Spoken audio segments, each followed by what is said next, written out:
todo eso. Y le quiero dar la bienvenida a la abogada Marla Sabrina Félix. Ella es litigante en materia familiar y de amparo, tiene una maestría en Derecho Constitucional y esta noche aceptó conectarse con nosotros para, pues, resolvernos algunas dudas legales que tenemos. Gracias, Marla. Buenas noches.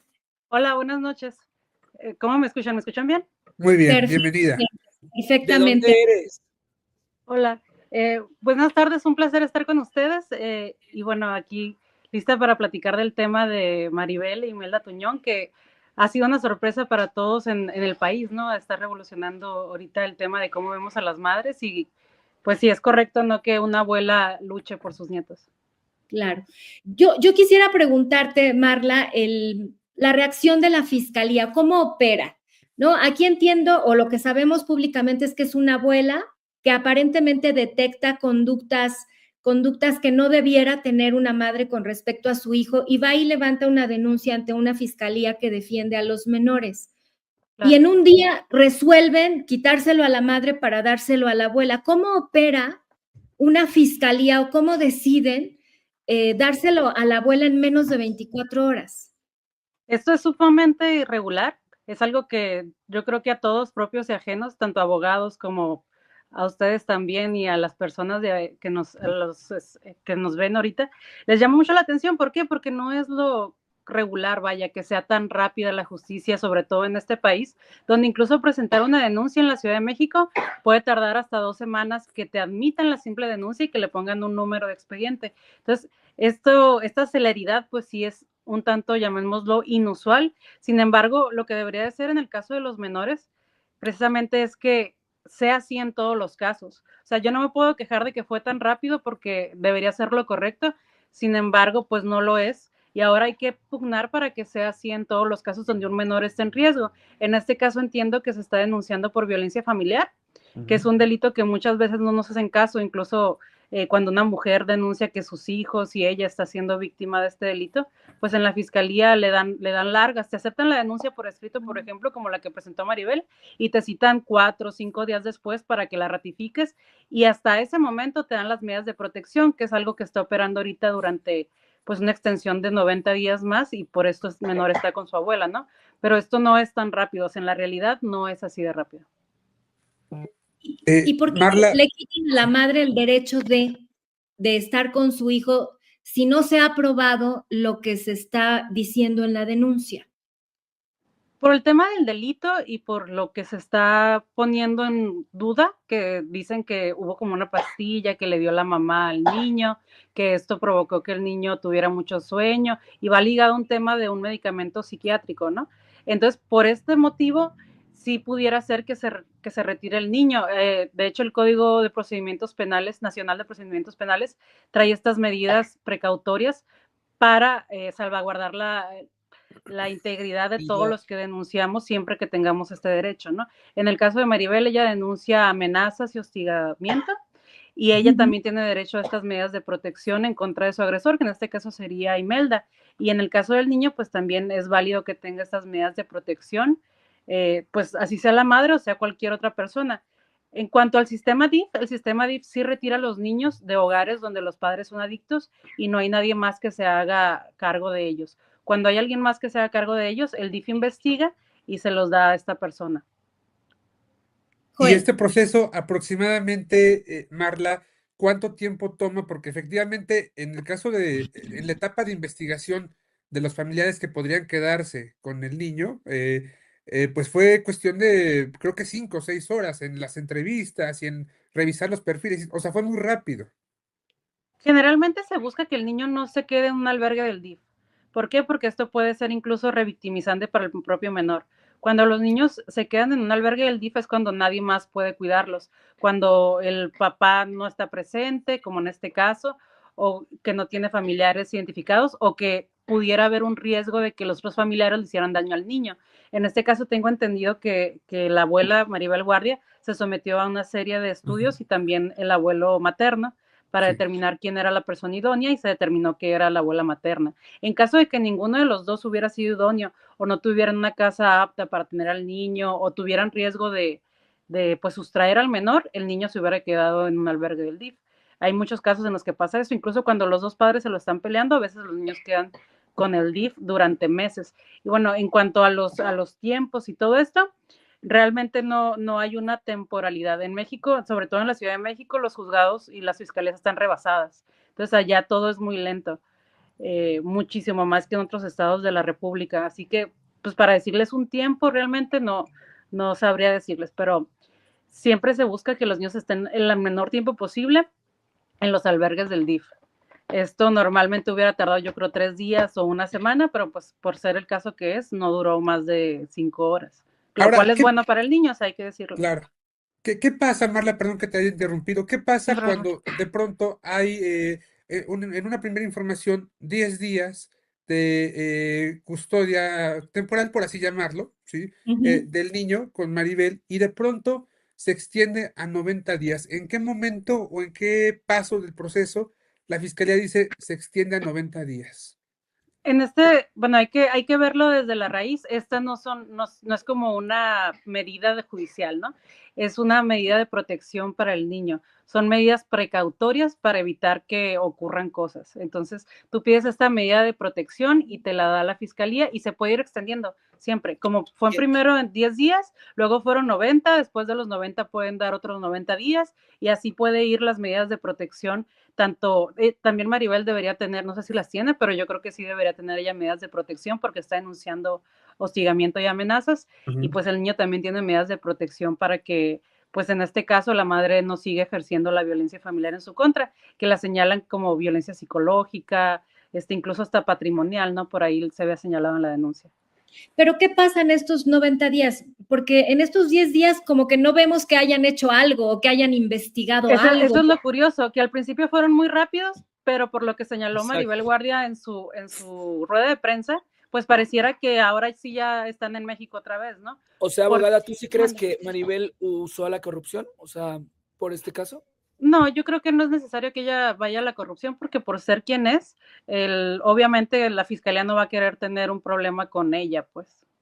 ¿Por qué? Porque es un tema mediático, porque si al niño no se le atiende, se va a señalar, porque además la Constitución en México dice que sobre encima de todo están los niños y el interés superior del menor, que es este derecho donde a los niños se les debe dar todo, se les debe de dar la prioridad, se les debe atender primero. Entonces, en este caso, pues yo no veo que hay corrupción, más bien veo que hay un interés de la autoridad por hacerlo más rápido. Sin embargo, esto de los 90 días lo debieron de haber hecho en 10 días. Esto del que dice ella de las citas, de ir al DIF a que les hagan análisis, peritajes, etcétera, lo van a hacer en estos 3 meses, pero lo debieron de haber hecho o lo pudieron haber hecho en 10 días, sin embargo no pasó.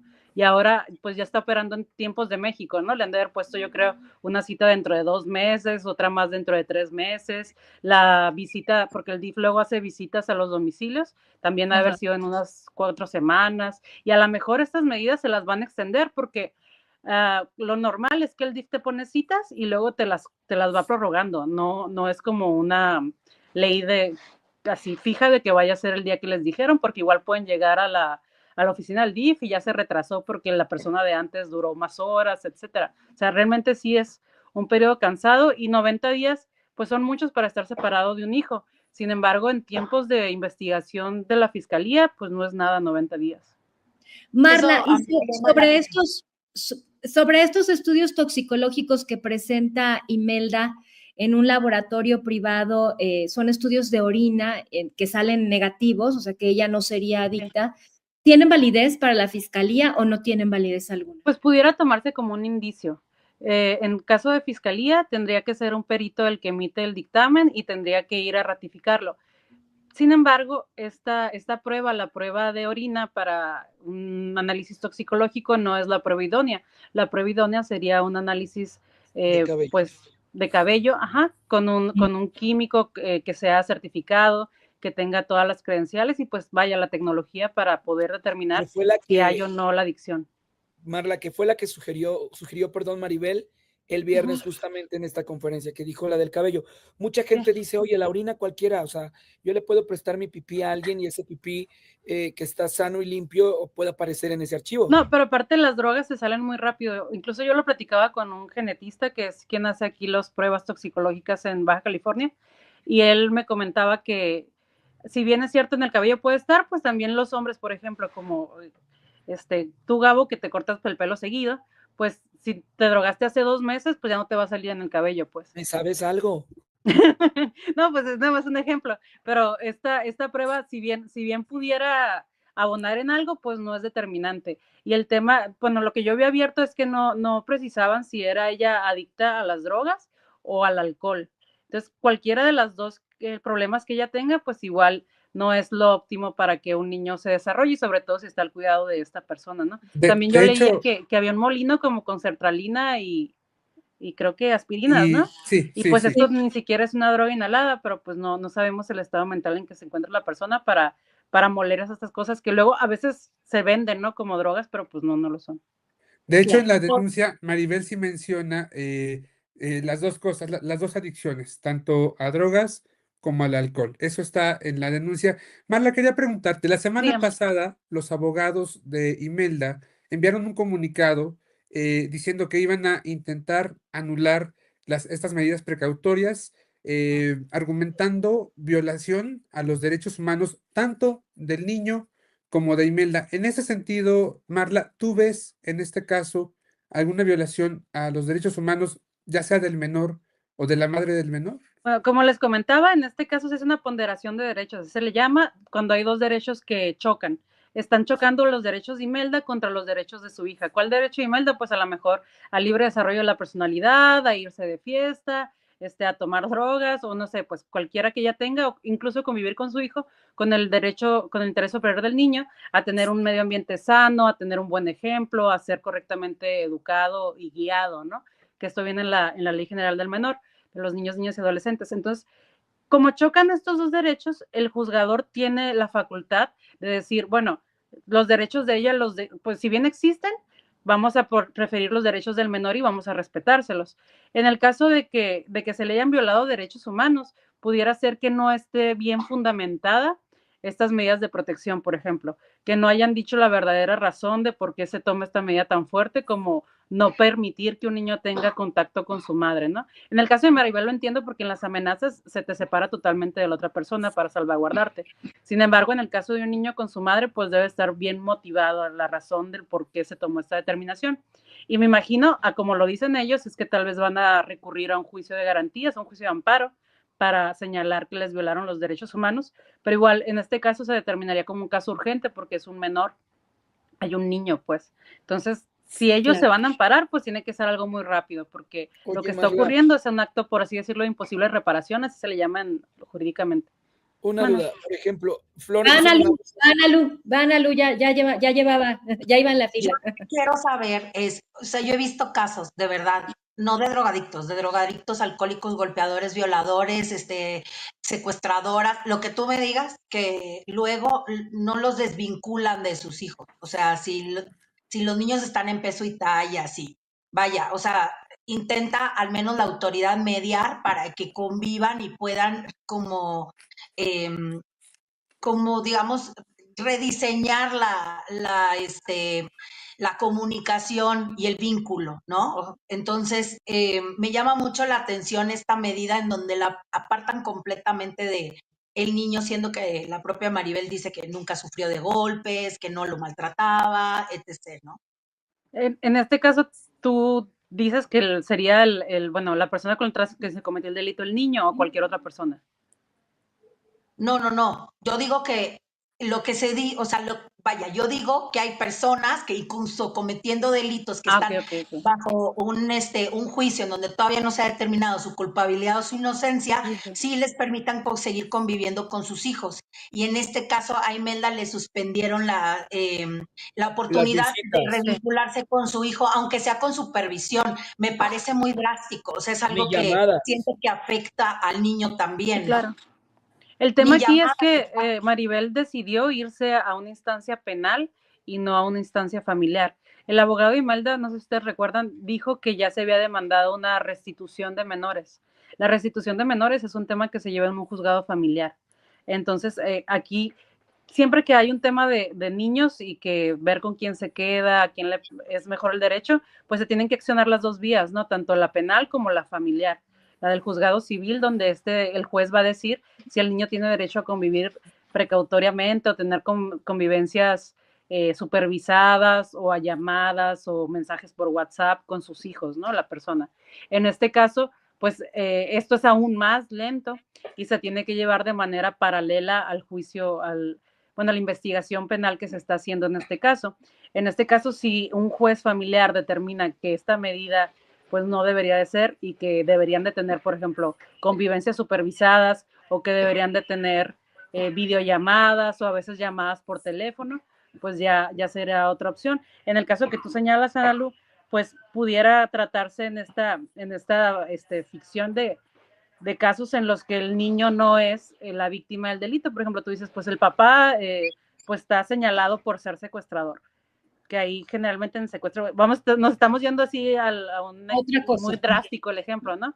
Sí. Generalmente el secuestro se lleva en la cárcel, no se lleva en libertad, pero suponiendo que el secuestrador tenga el juicio desde su casa, pues no secuestra a su hijo, ¿no? Entonces, el derecho sí... Prostituta, ponte. ¿No te meten a la cárcel por ser prostituta? De hecho, hay una jurisprudencia que existe gracias a Analu, en la que dice que ese trabajo no es causal de pérdida de la patria potestad. O sea, una mujer puede ser prostituta y puede tener a sus hijos en su casa. Las personas que ejercen el sexo servicio conviven en ambientes difíciles en donde puede haber adicciones, vida nocturna, etc. Pues mientras no lleven a sus hijos a eso, no hay ningún problema. Aquí, en el caso concreto, el problema es que Maribel refiere que ella se iba de fiesta y se llevaba al niño y que luego duraba horas con el niño me parece que duraba horas o días con el niño de fiesta y que el niño viendo este tipo de conductas y eso sí pudiera poner en riesgo al menor, o sea, este tipo de ejemplos sí pudiera alejarlo a ella. Lo que a mí me parece curioso... ¿Te refieres, Marla, a que el delito afecta directamente al menor? Claro. ¿No? Por esa razón es que desvinculan a la madre, porque afecta directamente al menor. Sí, así es. O sea, el niño está refiriendo la abuela que el niño tiene afectaciones por haber, además de lo que se ha señalado mucho de que vio a la mamá en la cama con dos hombres que tenían ropa, pues eso si lo dejamos de lado, también sería grave el tema de irse de fiesta, estar tal vez en borracheras o en fiestas que duran días con el niño ahí. Eso sí pudiera ser un riesgo, incluso pues pudiera investigarse por el tema de corrupción de menores, porque pues uno pues yo creo que a lo mejor todos nos hemos puesto borrachos, pero cuando uno está bajo los efectos del alcohol, pues al menos yo no me siento apta para estar cuidando a mis hijos, pues. Y no vas a saber tú qué están haciendo todo el tiempo si estás en una fiesta, tú divirtiéndote y los niños por otro lado, ¿no? Entonces se podría investigar. Gabo. No, ya me respondió, justamente era el tema que le quería cuestionar. Muchas gracias, Marla. Bueno, y jurídicamente, Marla, para terminar, tú iniciaste la conversación diciendo que sienta un precedente, ¿no? Que una abuela luche por los derechos de su nieto. Jurídicamente, ¿cómo se mira esto? Pues jurídicamente es correcto, la Corte ya lo ha analizado. Es en casos muy extremos. Yo lo platicaba con Analu desde el primer momento donde decía, no, pues es que el niño lo está peleando a Maribel. Y yo le decía a Analu, pues si lo está peleando a Maribel, nada más puede ser por un caso de drogadicción o de un abuso terrible al menor, ¿no? No puede haber otra razón. Y esto sí ha existido, sí sienta precedentes, pero sobre todo nos abre la conversación a todos a pensar ¿por qué esperarnos tanto a demandar o denunciar este tipo de acciones? No nos vayamos tan lejos. En Estados Unidos, cuando los papás tienen estos problemas, aún vivan en la misma casa de los abuelos, se van a los juzgados y se demanda la tutela de los niños. ¿Por qué? Porque allá no te aceptan a ti meterte a la escuela y firmar reportes y firmar boletas si no eres un tutor legal. Entonces, en Estados Unidos se usa que desde que los niños están chiquitos, así vivan con el papá y la mamá, si viven también con los abuelos, pues se firma esta custodia o tutela y los abuelos son los responsables jurídicamente del niño. ¿Qué hubiera pasado si se hubiera hecho así en este caso? Pues hace muchísimos años Maribel Guardia tuviera derecho sobre ese niño y no tuviera que estar llegando a estos extremos en los que nos encontramos ahora. Entonces yo creo que se abren dos temas. Uno es que no dejemos las cosas para después, ¿no? Que aprendamos a buscar los derechos de los niños y a pelearlos siempre, aunque en este momento no tengamos el problema, pues, porque esto hubiera sido importante tenerlo hace muchos años. Y otra, pues, que las abuelas, generalmente, no es un tema tan aislado, sin embargo, pues sí no se abre la conversación. ¿Por qué? Porque en los juzgados sí ves mucho a las abuelas, incluso hasta las abuelas van y depositan la pensión por el papá que es irresponsable, y las abuelas en México siempre están ahí porque tenemos este sistema de cuidados donde las mujeres somos las que maternamos a nuestros hijos, a nuestros nietos, incluso a nuestros ascendentes, y nos hacemos responsables, pues entonces Maribel pues es una mexicana más que se hace responsable de esto. ¿Y en qué escenario, Marla, para terminar, en qué escenario tú miras legalmente que Imelda pueda recuperar a su hijo?